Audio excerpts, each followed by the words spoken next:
Hey parents, it's Mr. Jim here. This back to school season, give your kids the tools they need to have fun while they learn with Osmo. Osmo's Reading Adventure Learn to Read game is an interactive tool for kids 5 to 7 that help them practice and develop reading fundamentals. Because it's never too early to fall in love with reading, visit playosmo.com to check out the Reading Adventure new reader kit today. That's playosmo.com. Osmo, learning well played.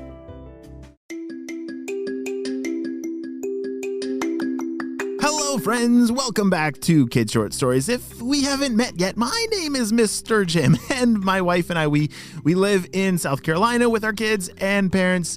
This has been the absolute life-changing thing for us to reduce screen time. Honestly, like listening to audio stories and podcasts for kids, that has been instrumental in our family and just been a part of our everyday, whether getting ready for bed or in the car. These stories are saving our lives. Are you guys ready for part 2? Me too, let's go!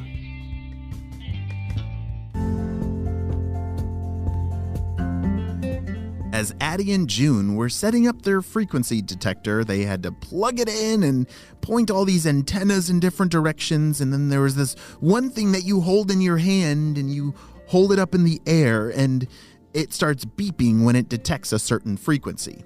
All right, Addie, I'm going to hold this up, and can you push the button on the car remote and we can test the frequency to see what it is? June held up the frequency wand, and Addie pushed the button on the remote. Beep, beep, beep, beep, beep. Bzzz. They checked the screen on the frequency detector, and it had all kinds of information. It showed the frequency number, which was 54, and it said it was a short range frequency, which, meant it couldn't control your car from like miles away. It was designed to only work when you're like nice and close to your car. All right, that was a really good test, said June. Now we confirm that this frequency detector is working, and now let's try and see if we can find some frequencies that might be interfering with all the cars. Addie turned a whole bunch of dials on the frequency detector and opened it up so that they could detect long-range frequencies that might be coming from a really far-away place. And immediately, it started alarming. Beep, beep, beep, beep, beep. Holy smokes, look at this, said Addie. They were pointing at the screen that said that there was some giant frequency that was a long-range one. Long range means it can go for miles and miles and miles.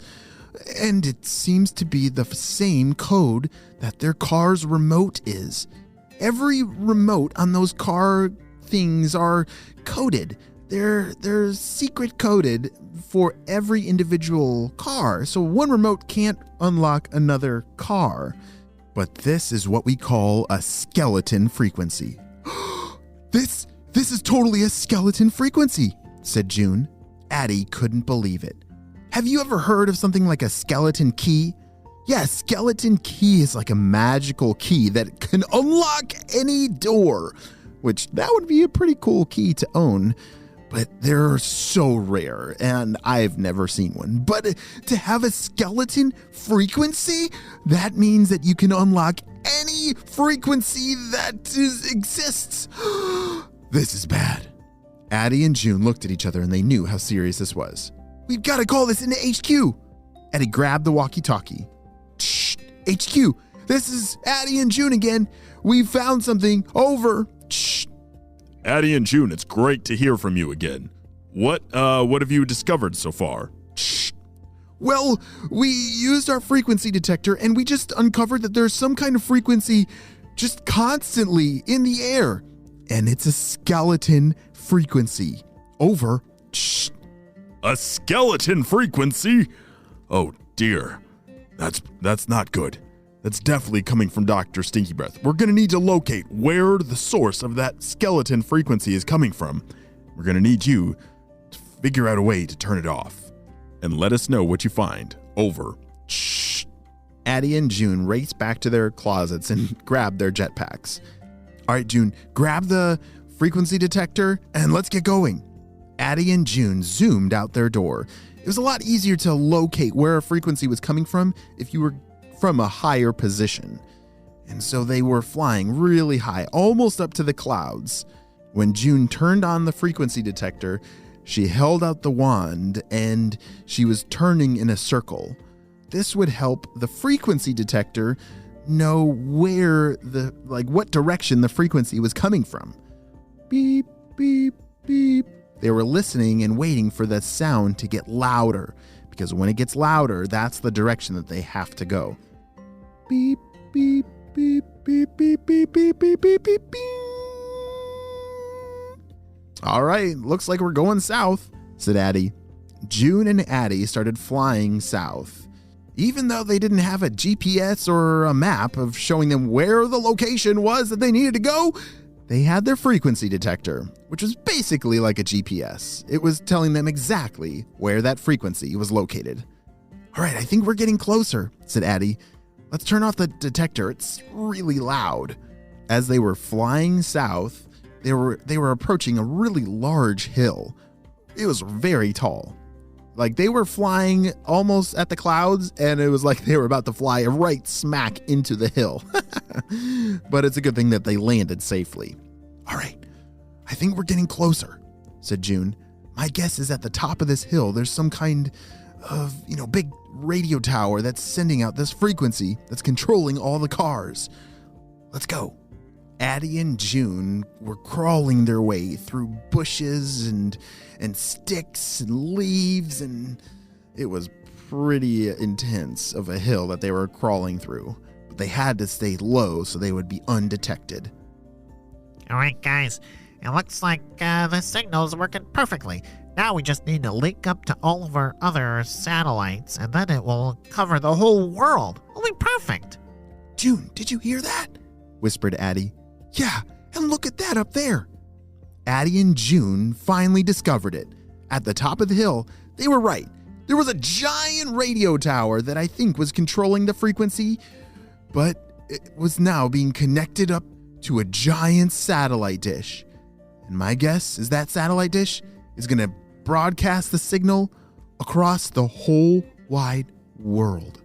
Addie and June grabbed some binoculars and they were looking around to see where some wires or if anything was coming off of the giant tower that they could turn off or control or anything. And then June is the one that spotted it. Addie, look over there. You see there's that big thick cable coming down from the tower. It's like it plugs into... There's a computer right there. Look. June was pointing. Not only just 15 feet in front of them was a computer, and it seemed that computer was hosting the frequency that was being broadcast everywhere. All right, we need to find a way to steal that computer, said Addie. That's probably the only way that we're going to be able to stop it before it goes across the whole world. Addie pulled out their net blaster and lined it up. All right, let me see if I can grab it with this net. 3, 2, 1. The net blaster shot out a giant net that went flying through the air and captured the computer, and they were able to pull it back and unplug all the cables. Let's get out of here, said June. They threw it in their backpack and off they blasted. Hey guys, did anyone move the computer? It seems to not be where it's supposed to be. What do you mean, guys? I just saw the computer was right. Oh, you're right. It's gone. Do we have any backup computers that has the same frequency? I only put the frequency on that one computer. Yeah, I thought you were gonna put it on a backup computer. I got hungry and ate some candy instead. Are you kidding me? Woohoo! Great job, Addie and June. You guys saved the day. And as soon as they turned off that frequency, all the car alarms immediately turned off, and the world was saved. And finally, they could go back to sleep. Wow, great job, June and Addie. You deserve a nice, calm, and peaceful night's sleep. The end.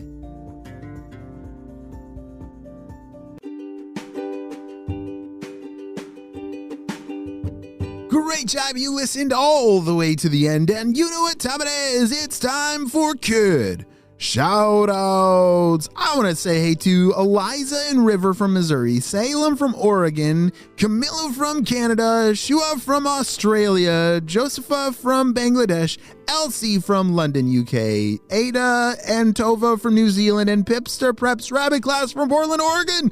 I'm so glad that you're all on the Kid Short Stories family and on our spy team. We could not stop Dr. Stinky Breath and his crew without you, my friends. Well, you have a super duper day, and I will see you on our next adventure. Bye!